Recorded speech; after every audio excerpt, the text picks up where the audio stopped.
بسم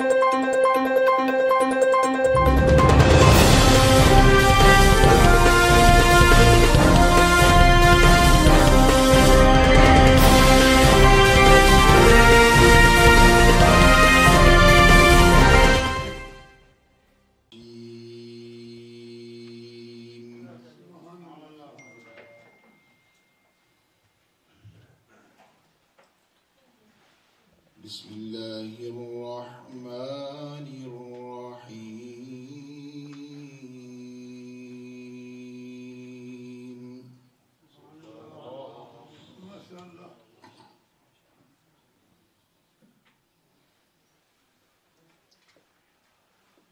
ما كان محمد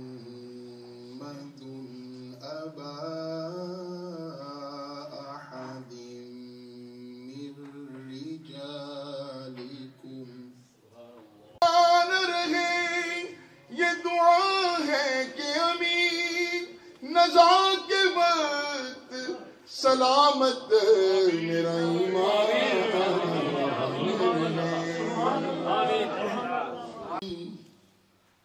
جسم میں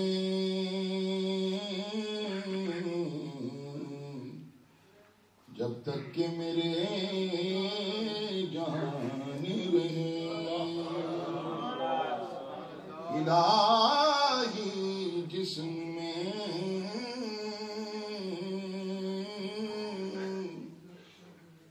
جب تک کہ میرے جان رہے تیرے صدقے تیرے محبوب کے قربان رہے تیرے صدقے تیرے محبوب کے قربان رہے أخرجكم من الظلمات إلى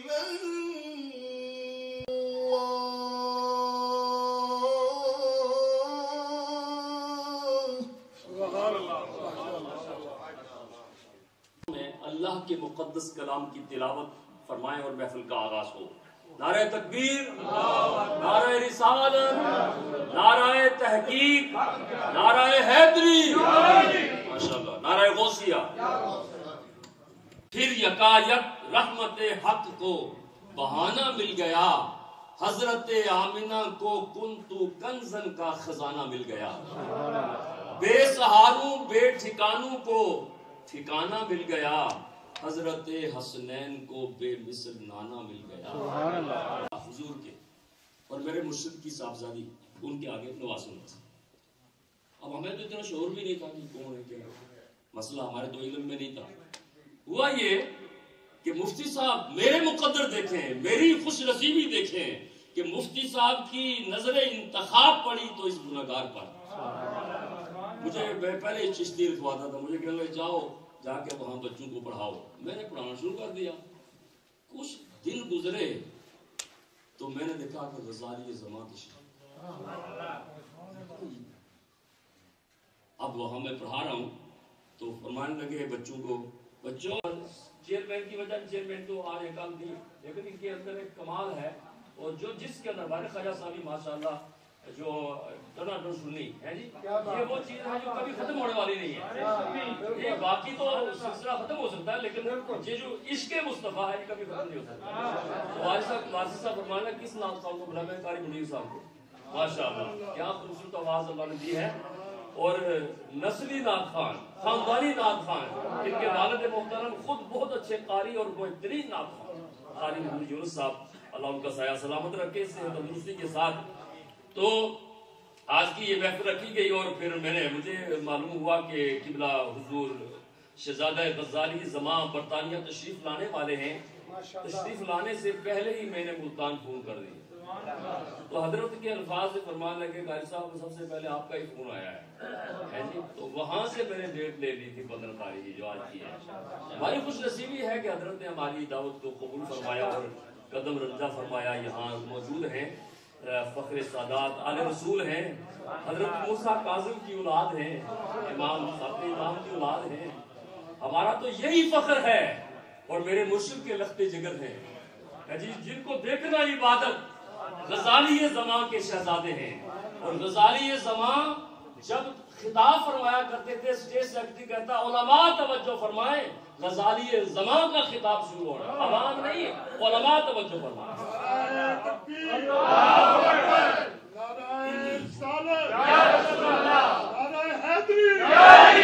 ہر بندے کو اپنا مرشد اچھا لگتا ہے, یہ تو ہونا بھی چاہیے.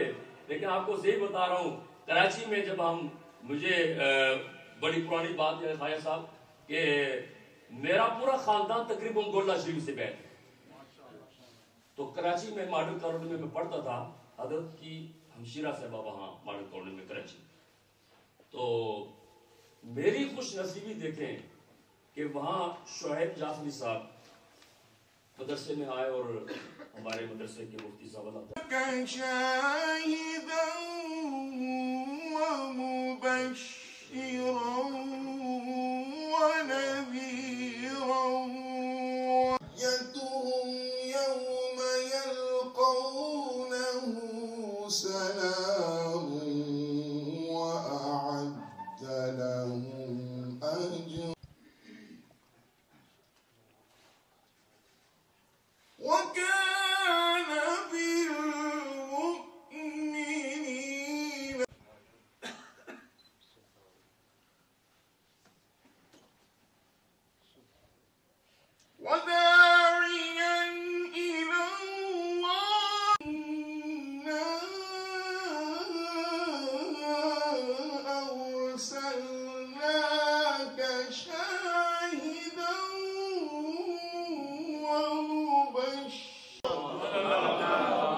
اچھا پنڈت جی اب جواب تو میں دے رہا ہوں, لیکن اگر آپ کی سمجھ میں نہ آئے تو یہ آپ کے عقیدے کا قصور ہوگا. دیکھیے آپ کی مسئلہ یہ ہے کہ آپ کا بھگوان اگر یہاں چوک میں رکھا ہو تو آپ کا سیدھا راستہ تو یہاں آ کے ختم ہو گیا, کیونکہ آپ کا سیدھا راستہ تو وہ ہے نا جو بھگوان کی طرف لے کے جاتا ہے. تو آپ کا سیدھا راستہ تو جہاں بھگوان رکھا ہے وہاں پہنچا, وہ ختم ہو گیا. لیکن ہمارا اللہ تو ایسا نہیں ہے جو کہیں رکھا ہوا ہو, اس کی تو کوئی وہ محدود چیز تو نہیں ہے, وہ جسم سے پاک ہے, وہ ان تمام اعتبارات سے پاک ہے, وجود سے, اس قسم کے جیسا ہمارا ظاہری وجود ہے ان چیزوں سے پاک ہے. تو آپ کا سیدھا راستہ تو جہاں آپ کا بھگوان رکھا ہے وہاں آ کے ختم ہو گیا. ہمارا اللہ تو ایسا نہیں ہے جو کہیں رکھا ہو کہ وہاں پہ آ کے راستہ ختم ہو جائے, وہ تو لامحدود ہے, لامتناہی ہے.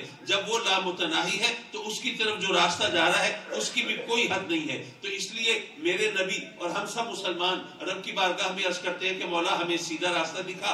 جب وہ ہمیں سیدھا راستہ دکھاتا ہے, ایک منزل ہمیں مل جاتی ہے, وہاں پہنچتے ہیں, آگے پھر اس کی طرف جانے والا پھر اگلی منزل نظر آتی ہے, پھر اس کے لیے ہم دعا کرتے ہیں کہ مولا ہمیں وہاں اس منزل تک کی بھی ہدایت عطا فرما اور رہنمائی فرما. پھر وہ ہمیں رہنمائی دیتا ہے, ہم اگلی منزل پہ پہنچتے ہیں, اس سے آگے اور منزل دکھائی دیتی ہے. اسی لیے تو قرآن چونکہ وہ لامحدود ہے, اس کی طرف جو راستہ جا رہا ہے اس کی بھی کوئی حد نہیں, اور اس پر جو منزلیں ہیں اس کی بھی کوئی حد نہیں. اسی لیے قرآن نے کہا کہ وَلَلْآخِرَةُ خَيْرٌ لَكَ مِنَ الْأُولَىٰ. اے محبوب چونکہ تو ہم وقت میرے قرب کی منزلیں طے کر رہا ہے نا, جیسے جیسے وقت گزر رہا ہے میرے قرب کی منزلیں طے کر رہا ہے, اس لیے تیرا ہر آنے والا لمحہ گزشتہ لمحے سے بہتر ہے. بتائیے آپ کے دین کی بنیاد کس عقیدے پہ ہے؟ تو آپ without any hesitation and reluctance you can say کہ it is عقیدہ توحید. ٹھیک ہے نا, توحید میں تو کوئی ڈسپیوٹ نہیں کہ ہمارے دین کی بنیاد ہے توحید پر. اگر وہ کافر یہ پوچھے کہ آپ سے کہ اب ذرا یہ بھی بتا دیجیے آپ کے لیے قرآن کیا ہے, تو آپ کہیں گے Quran is the divine book, book of Allah. and it contains each and everything which is necessary for the welfare of humankind till the day doomsday. قیامت تک جو کچھ بھی انسان کی فلاح و نجات کے لیے درکار ہے وہ سب قرآن کے اندر موجود ہے. اب وہ شخص کہے کہ اچھا جی آپ ایسا کریں کہ ذرا قرآن اٹھائیں اور اس کو کی ورگردانی کریں اور پورے قرآن میں اگر کہیں مجھے توحید کا لفظ دکھا دیں تو میں بھی مسلمان ہو جاؤں گا, اور اگر نہ دکھا سکے تو آپ کو بھی سوچنا چاہیے کہ وہ قرآن جس میں آپ کہتے ہیں سب کچھ ہے اس میں آپ کے دین کی بنیادی نہیں ہے, تو پھر آپ کو سوچنا چاہیے آپ مسلمان کیوں ہیں. اب اگر آپ کو اللہ توفیق دے آپ الحمد سے والناس تک پورے قرآن کو دیکھ لیں. ویسے آج کل تو زیادہ آسان ہے نا, گوگل پہ سرچ کر لیں کہ جناب پورے قرآن میں کہیں توحید کا لفظ آیا ہے, کسی حافظ سے پوچھ لیں, پورے قرآن میں توحید کا لفظ نہیں آیا.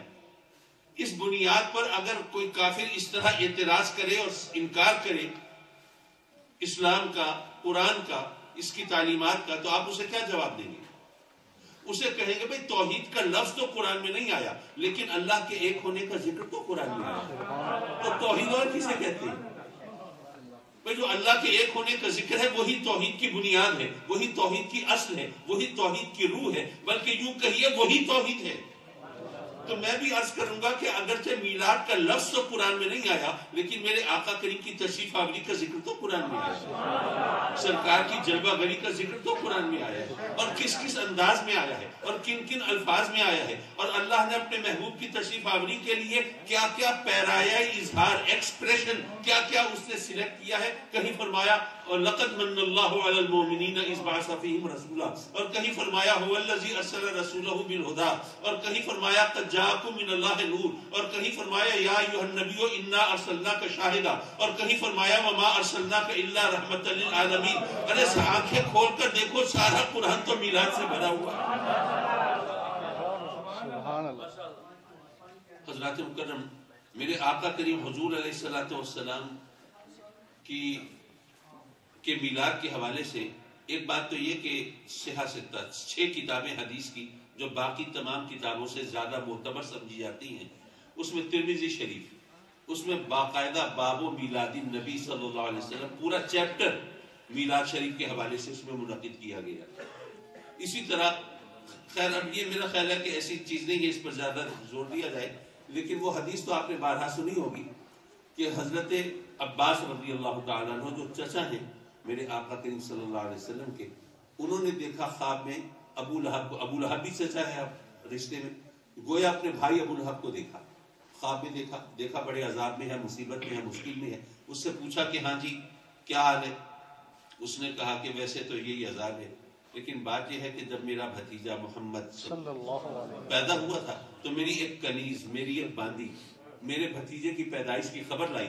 میرا بھائی عبداللہ تو دنیا سے رخصت ہو چکا ہے. اب مجھے خوشی ہوئی کہ میرے مرحوم بھائی کی نسل چلے گی, ان کا نام چلے گا.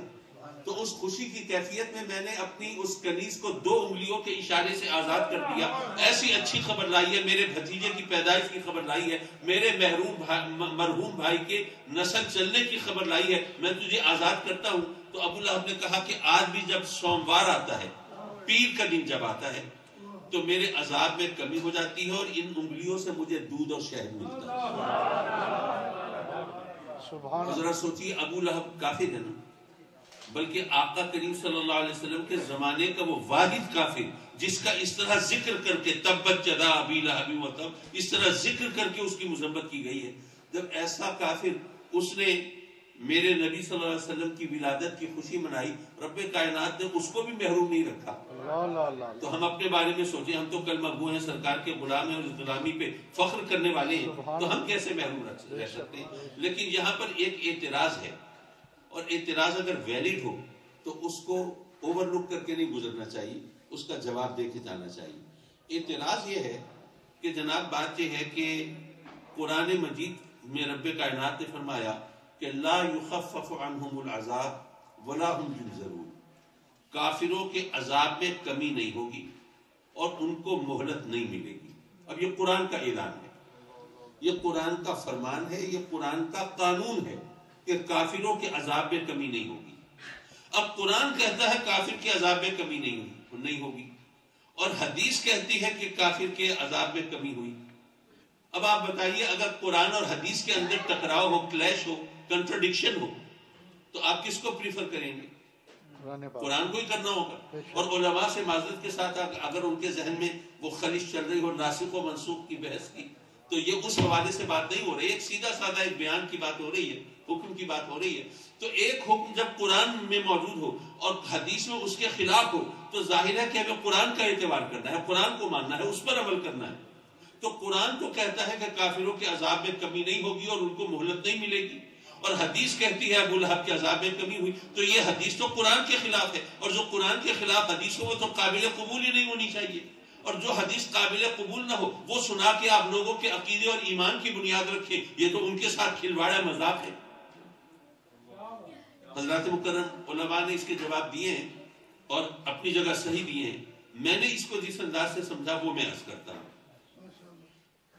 بات یہ ہے کہ بے شک قرآن کا فرمان برحق، اور اگر قرآن کو نہیں مانیں گے تو ہم مسلمان ہو ہی نہیں سکتے. کہ لا یخفف عنہم العذاب، کافروں کے عذاب میں کمی نہیں ہوگی. لیکن آپ کو پتہ ہے نا کہ ایک عذاب قبر ہے، ایک عذاب آخرت ہے. تو کون سے عذاب میں کمی نہیں ہوگی؟ عذاب قبر میں یا عذاب آخرت میں؟ اب یہ معاملہ ایسا ہے کہ ہم اپنی طرف سے تکا نہیں لگا سکتے کہ جی فلاں عذاب میں کمی نہیں ہوگی. اس کے لیے تو ہمیں قرآن اور حدیث سے کوئی دلیل چاہیے نا. اب وہ دلیل کہاں سے آئے؟ بڑا آسان طریقہ ہے. آپ اسی آیت کو ذرا شروع سے پڑھیے. حفاظ تشریف فرما ہو گئے خالدین فیہا لا یخفف عنہم العذاب، خالدین فیہا، وہ اس میں ہمیشہ رہیں گے اور ان کے عذاب میں کمی نہیں ہوگی. اچھا انسان قبر میں تو ہمیشہ نہیں رہے گا. جب قیامت برپا ہوگی قبر سے تو اٹھا لیے جائیں گے نا، سب کے سب قبر سے اٹھ جائیں گے. پھر جناب محشر برپا ہوگا، پھر وہاں نامہ اعمال پیش کیا جائے گا، کسی کے سیدھے ہاتھ میں کسی کے الٹے ہاتھ میں. یہ خوف کا مقام ہے. جس کے سیدھے ہاتھ میں دیا جائے گا یہ اس کے لیے نوید ہوگی، خوشخبری ہوگی، اللہ کی رحمت کی، بخشش کی، مغفرت کی، جنت کی. اور جس کے الٹے ہاتھ میں دیا جائے گا یہ اس کے لیے وعید ہوگی، بدخبری ہوگی، اللہ کے قہر کی، غضب کی، عذاب کی، جہنم کی. اور یہاں پر میں نصیحت کے طور پر ایک بات کرتا ہوں دوستوں کو کہ دیکھیے آپ کو پتہ ہے نا کہ کوئی چیز لینی ہو یا دینی ہو تو سیدھے ہاتھ سے لی دی جائے تو یہ ایک سنت طریقہ ہے. بے شک.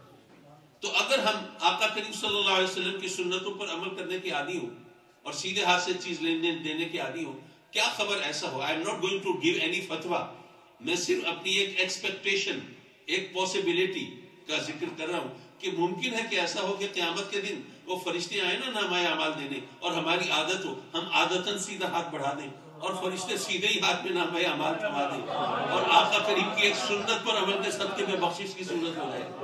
نیوں تک ہاتھوں کا مسح فرض ہے. اصل وضو میں چہرے کا دھونا فرض تھا تو تیمم میں چہرے کا مسح فرض ہے. اصل وضو میں سر کا مسح تھا تو تیمم میں سر کا مسح نہیں ہے. ما منعک الا تسجد اذ امرتک، جب میں نے تجھے حکم دے دیا تھا تو تجھے سجدہ کرنے سے کس چیز نے روکا؟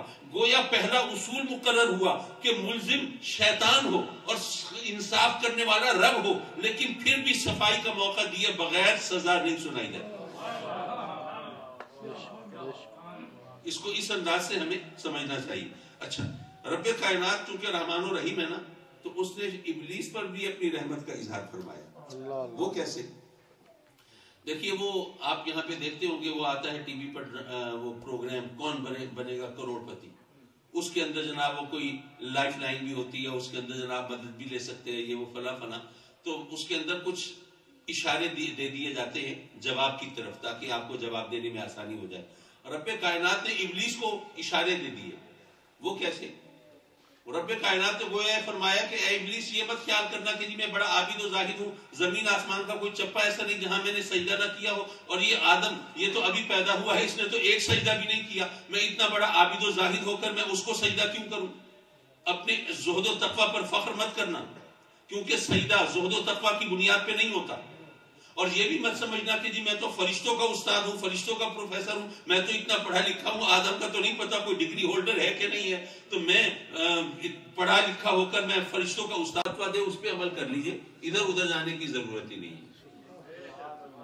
اچھا یہاں پہ میں ایک بات اور بتاتا چلوں. ایک جگہ میں یہ ذکر کر رہا تھا تو ایک صاحب نے he was barrister at law, تو انہوں نے ایک بات ایسی کہی جس سے اندازہ ہوتا ہے کہ انسان کی عقل کہاں تک مار کرتی ہے. مجھ سے پوچھنے لگے قاضی صاحب یہ بتائیے کہ وہ جو ہاتھ پاؤں بولیں گے وہ اللہ کی مرضی سے اللہ کے حکم پہ بولیں گے؟ میں نے کہا بات تو ٹھیک ہے، اللہ کے حکم پہ اللہ کی مرضی سے بولیں گے۔ کہنے لگے اب یہ بھی بتا دیجئے کہ وہ گواہ جو کسی اور کی مرضی سے بولے اس کی گواہی قبول بھی ہونی چاہیے یا نہیں؟ اب ذرا اندازہ کیجئے، میں نے ان سے کہا کہ آپ کے کہنے کا اگر یہ مطلب ہے کہ اللہ تبارک و تعالی ہمارے ہاتھ پاؤں سے غلط گواہی دلوا کے ہمیں جہنم میں ڈالنے کا گویا بہانہ پیدا فرما رہا ہے، تو اللہ کو کسی بہانے کی ضرورت نہیں ہے۔ وہ اگر چاہے معاذ اللہ ہم سب کو اس سے معافی مانگنی چاہیے، معاذ اللہ اگر وہ ہم سب کو اٹھا کر جہنم میں ڈال دے، کیا جہنم میں جا کر بھی دھرنے دیں گے؟ کیا احتجاجی مظاہرے کریں گے؟ کہ آپ کالی پٹیاں باندھیں گے؟ پڑے رہیں گے؟ تو پھر یہ سب ان کے سوال کا جواب کیا ہے؟ میں نے ان سے کہا کہ جناب بات یہ ہے کہ وہ گواہ جو کسی اور کی مرضی سے بولے اس کی گواہی اس لیے قابل قبول نہیں ہوتی کہ وہ کیس کو بگاڑ دے گا، وہ عدالت کو گمراہ کر دے گا، وہ حق اور انصاف کے راستے سے ہٹا دے گا۔ اس گواہ کو اگر آپ بلائیں گے تو وہ تو کچھ کا کچھ کر دے گا، لیکن جب مسند انصاف پر خود رب کائنات ہو تو اس کو کون گمراہ کر سکتا ہے؟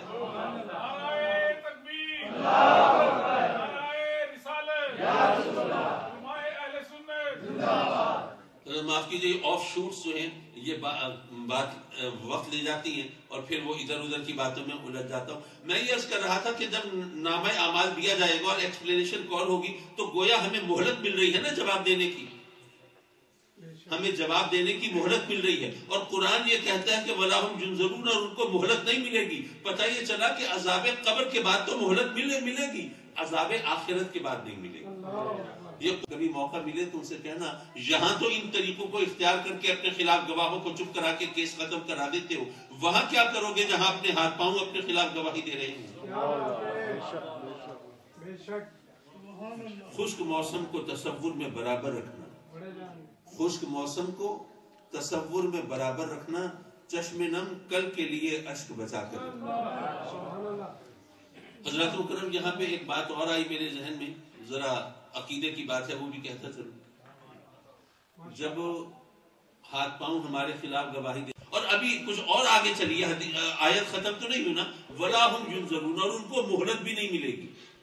عذاب قبر کے بعد تو مہلت ملے گی جب قیامت برپا ہوگی، نامہ اعمال دیا جائے گا، پھر ایکسپلینیشن کال ہوگی نا، ہاں بھائی بتا تو نے جرم کیوں کیا، گناہ کیوں کیا، یہ نافرمانی کیوں کی، حکم عدولی کیوں کی۔ اچھا ہم میں سے کچھ لوگ ایسے ہوں گے جو میدان محشر میں بھی چالاکی دکھانے کی کوشش کریں گے، وہاں پر چوکیں گے نہیں، مکر جائیں گے، سیدھا انکار، مولا میں نے گناہ کیا ہی نہیں کیا، وہی سارا ریکارڈ موجود ہے، نامہ اعمال موجود ہے، ایک ایک چیز لکھی ہوئی ہے، تو کہتا ہے میں نے نہیں کیا۔ تو جیسے وہ غالب کا مشہور شعر ہے نا کہ پکڑے جاتے ہیں فرشتوں کے لکھے پر ناحق، پکڑے جاتے ہیں فرشتوں کے لکھے پر ناحق، آدمی اپنا کوئی تادم تحریر بھی تھا۔ مولا جب یہ فرشتے نامہ اعمال کمپائل کر رہے تھے تو ہمارا کوئی بندہ تھا کراس چیکنگ کے لیے، کوئی غلط انٹری تو نہیں ڈال رہے، کوئی چکر تو نہیں چلا رہے۔ مولا یہ فرشتوں نے بیٹھ کے گڑبڑ کر دی، ہماری ایکسپلینیشن کال ہو گئی، میں کیا کروں، میں نے نہیں کیا یہ کام، پھر کیا ہوگا؟ جنہوں نے سورہ یاسین ترجمے کے ساتھ پڑھی ہے وہ جانتے ہیں، الیوم نختم علی افواہہم، وہ دن وہ ہوگا جب ہمارے منہوں پر مہریں لگا دی جائیں گی اور ہمارے جسم کے اعضاء کو زبان ملے گی، ہمارے ہاتھ گواہی دیں گے۔ مولا نامہ اعمال میں سچ لکھا ہے، یہ ظلم، یہ جرم، یہ گناہ اس نے ہمارے کو، اس وقت اگر آپ نماز پڑھنے کھڑے ہوں تو جو عالم ہوگا، جو مسئلے سے واقف ہوگا وہ روکے گا، بالکل روکے گا۔ اگر آپ کہیں گے کمال کرتے ہیں میں اللہ کی نماز پڑھ رہا ہوں، غیر اللہ کو تو سجدہ نہیں کر رہا، کیوں روک رہے ہو؟ تو وہ کہیں گے کہ نہیں، جب اللہ کو سجدہ کر رہے ہو تو اللہ نے کہا ہے کہ ان اوقات میں مجھے بھی سجدہ مت کرو، تو سجدہ عظمت کی وجہ سے اگر ہوتا تو کم از کم اللہ کو تو ہر وقت سجدہ جائز ہوتا، لیکن نہیں، سجدہ عظمت کی وجہ سے نہیں ہوتا، سجدہ تو اللہ کے حکم کی وجہ سے ہوتا ہے، سبحان اللہ، سجدہ اللہ کے حکم کی وجہ سے ہوتا ہے۔ اب ذرا اللہ نے جو فرمایا تھا ابلیس کو، وہ ذرا آیت ذرا سامنے رکھیے، ما منعک اللہ تسجد اذ امرتک، جب میں نے حکم دے دیا پھر کس چیز نے روکا تجھے سجدہ کرنے سے؟ اس کو اشارہ دے دیا کہ سجدہ میرے حکم کی وجہ سے ہوتا ہے، جب میرا حکم آ گیا تو آگے درمیان میں گڑبڑ مت کرنا۔ جب اس نے کہا کہ جی انا خیر منہ، میں آدم سے بہتر ہوں، خلقتنی من نار و خلقتہ من طین، میں آدم سے بہتر، تو نے مجھے آگ سے بنایا اسے خاک سے بنایا. اگر آپ غور کریں تو سوال و جواب یہاں بھی ہو سکتے تھے. اللہ فرما سکتا تھا کہ میں اگر چاہوں، میں تو خالق ہوں نا، میں اگر چاہوں تو ادنا سے اعلیٰ، اعلیٰ سے ادنا بنا سکتا ہوں. آپ ایک انگوٹھی لوہے کی بنائیں، ایک سونے کی بنائیں، تو چاہے لوہے کی انگوٹھی وہ بڑی خوبصورت ہو، دیدہ زیب ہو اور صنعت اور کاریگری کا شاہکار ہو، اور سونے کی انگوٹھی وہ بے ڈھنگی ہو، بے تکی ہو، لیکن قیمتی بہرحال سونے کی ہو. کو محراب کعبہ جھکی،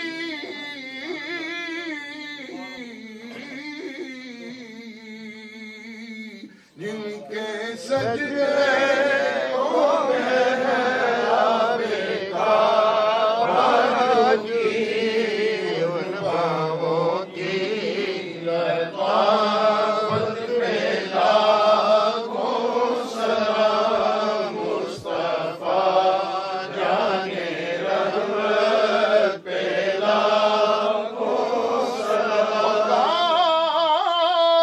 کاش محشر میں جب ان کی آمد ہو، کاش محشر میں جب ان کی السلام اے گلشن وحدت کے پھول، یہ سلام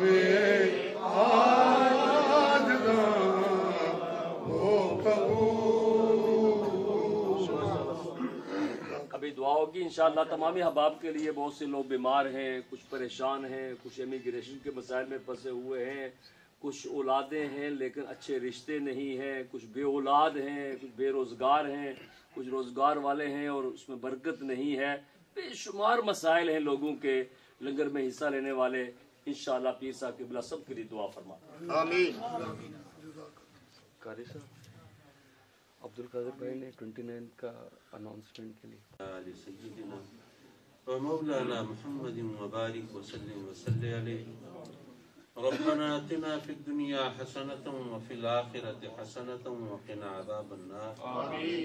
مولا کریم اس مبارک اور نورانی محفل میں ہماری حاضری کو مقبول و منظور فرما. مولا تو جانتا ہے یہ کوئی سیاسی چکر نہیں ہے، کوئی دنیا داری کا معاملہ بھی نہیں ہے، صرف تیرے محبوب کی رضا کی خاطر یہ محفل سجائی ہے. مولا تیرے جن بندوں نے اس کے انعقاد میں حصہ لیا ہے، جس انداز سے بھی کوئی محنت کی ہے، اس میں مالی مدد کی ہے، اس کے لیے کوشش و کاوش کی ہے، اپنے آرام چھوڑ کے اس کی رونق بڑھائی ہے، مولا سب کو اس کا بہترین اجر و ثمر عطا فرما اور دارین کی سعادتیں عطا فرما. یہ سب تیرے بندے تیری بارگاہ میں جھولیاں پھیلائے تیری رحمتوں کے طلبگار ہیں میرے مولا. ہم مانتے ہیں ہم خطا کار ہیں، ہمیں تسلیم کہ ہم سیاہ کار ہیں. مولا اگر اپنے گناہوں کی طرف دیکھیں تو تیری بارگاہ میں جھولی پھیلاتے ہوئے بھی شرم آتی ہے، پر تیری بے پناہ رحمت کے سہارے تیری بارگاہ میں عرض گزار ہیں میرے مولا. ہمارے گناہ کتنے بھی ہیں تیری شان رحمت کے مقابلے میں تو کچھ نہیں ہے. اپنے کرم سے ہماری خطاؤں کو بخش دے، ہماری لغزشوں سے درگزر فرما دے، پچھلے گناہوں کو معاف کر دے، آئندہ گناہوں سے محفوظ فرما دے. میرے مولا اپنے کرم سے ہمیں اپنے احکام اور فرامین کے مطابق زندگی گزارنے کی توفیق عطا فرما. میرے مولا ہم میں کچھ بیمار ہیں، کچھ دوستوں کے اہل خانہ بیمار ہیں. مولا اپنے کرم سے سب کو سکھی صحت دے دے، شفائے کاملہ دے دے، بیماریوں کو ان کے گھروں سے دور دفع کر دے. اور آج کل یہ جسمانی بیماری سے زیادہ میرے مولا یہ ٹینشن، یہ ذہنی بیماری، نفسیاتی بیماریاں مولا انہوں نے ہمارا جینا حرام کیا ہے. ہمیں سکون قلب عطا فرما، راحت جاں عطا فرما، اور وہ تمام چیزیں جو بے سکون کرتی ہیں ان سے بچا لے اپنے کرم. میرے مولا کچھ تیرے بندے روزی رزق کی تنگی کا شکار ہیں، اور آج کل یہاں ان ممالک کے اندر بھی وہ مہنگائی اور بے روزگاری نے ناطقہ بند کیا ہے. میرے مولا اپنے یہ سب جو اپنا گھر بار عزیز رشتہ دار وہاں چھوڑ کے ہزاروں میل کا فاصلہ طے کر کے یہاں روزی کی تلاش میں آئے، مولا یہاں پر بھی روزی کی تنگی ہو تو یہ ان کے لیے بڑی جان لیوا چیز ہے. اپنے کرم سے فراخ روزی عطا فرما, وسیع رزق عطا فرما, اپنے سوا کسی کی محتاجی سے بچا لے میرے مولا, اور قرضے کی لعنت سے نجات عطا فرما, اور ادائیگی کے لیے غیب سے کوئی بہانے پیدا فرما. میرے مولا کچھ تیرے بندے اولاد کی نعمت سے محروم, نہ جانے کب سے آنسو بہا کے جھولیاں پھیلا کے فریاد کرتے ہیں. اپنے کرم سے ان کی جھولیاں بھر دے, ان کو خوش نصیب اولاد دے دے, زندگی والے فرزند عطا فرما, اور جن کو تو نے اپنے کرم سے اولاد دی ہے مولا انہیں اولاد کے دکھ سے بچا دے. ہمارے بچوں کو ہمارے خوابوں کی تعبیر بنا دے, ہمارے لیے عزت و راحت کا سامان بنا دے.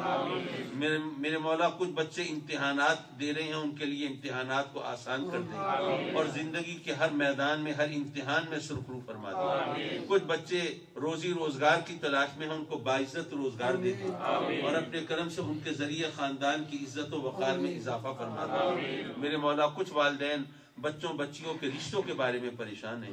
مولا یہ بوجھ بھی تو نے اپنے کرم سے ہمارے کندھوں پہ ڈالا ہے, تو اپنے فضل سے بحسن و خوبی سبک دوش بھی کرا دے. ہمارے بچے بچیاں اپنے گھروں میں آباد ہوں میرے مولا, ان کی ہمیں بہاریں دیکھنا نصیب فرما, اور ان کو خوش دیکھ کے ہم بھی تیری رحمتوں کے گن گاتے رہیں. میرے مولا محض اپنے کرم سے ہماری ان دعاؤں کو مقبول و منظور فرما. تو اس پر کسی کا زور نہیں چلتا میرے مولا, محض اپنے کرم سے دعاؤں کو شرف قبول بخش دے. اس مسجد کو آباد رکھنا, اور جو تیرے گھر کو آباد کریں تو ان کو گھروں کو آباد رکھنا. ہمارے بہت سے محترم دوست کرم فرما یہاں تشریف فرما ہیں مولا, ان کی عزت و وقار میں اور اضافہ فرما, اور ان کو شرف و فضیلت سے سرفراز فرما. ہمارے قاری امین سعیدی چشتی صاحب, قاری نواز سعیدی, یہ بھی سعیدی بھی ہیں چشتی بھی, یہ آپ کے علم میں ہو, تو مولا ان کو عزت و وقار کے ساتھ قائم رکھنا. دین کی خدمت کے صدقے میں مولا ان کو اور عزت عطا فرما, اور اپنے کرم سے اپنی امان اور اپنی رحمتوں کی چھاؤں میں رکھنا. آمین. جو ہمارے دوست احباب دنیا سے پردہ کر گئے مولا ان کی قبروں کو جنت کے باغ بنا دے, اور ان کی مغفرت فرما دے. اور جو بزرگ تشریف فرما ہے مولا ہمیں ان کی خدمت کر کے جنت کمانے کی توفیق عطا فرما. آمین آمین آمین یا رب العالمین. وصلی اللہ تعالی علی خیر خلقہ ونور عرشہ محمد وآلہ وصحبہ اجمعین. آمین برحمتک یا ارحم الراحمین.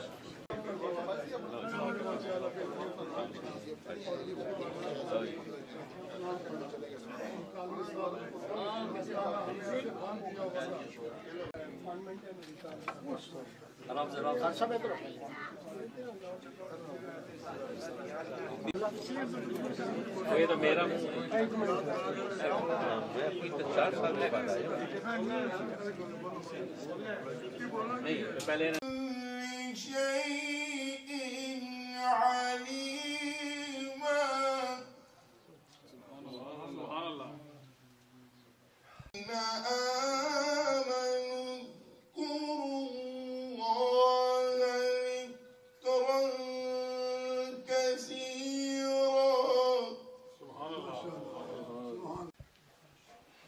وسبح